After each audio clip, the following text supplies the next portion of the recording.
now it is time for Talking Numbers. Over the next 4 weeks, 71% of the S&P 500 are going to report earnings. So should you brace for the worst, or can you actually loosen your seatbelt here? Joining us now is Pankaj Patel. He is Managing Director and Global Head of Quantitative Research for Credit Suisse. Thank you so much for joining us. Let's get right to it. What do you think earnings are going to look like for the third quarter? Thank you, Melissa, for having me.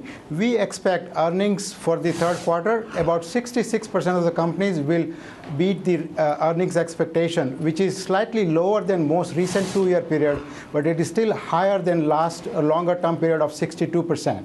For the earnings expectation for the third quarter is $24.61 for the S&P 500.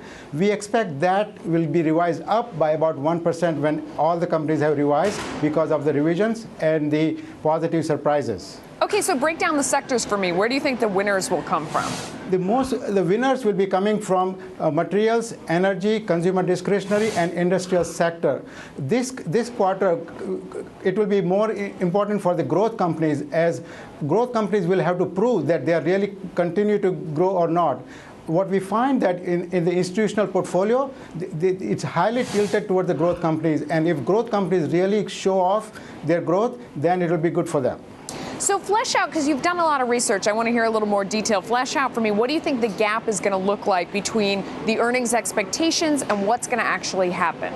Yeah, what we find that in recent periods, since third quarter 2009, the gap between the expectations before the quarter started and when finally all the companies have reported is slowly getting narrower and narrower.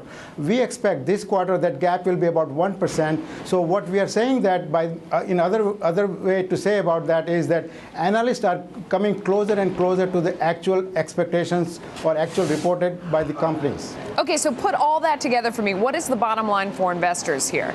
For investors, they should be looking for companies who will be surprising both positively on earnings and sales. So this time, if they're only surprising on earnings or sales, that's not going to work. So make sure you look for companies which are going to surprise positively both on earnings and sales, and also look for companies who are given positive guidance during the third quarter.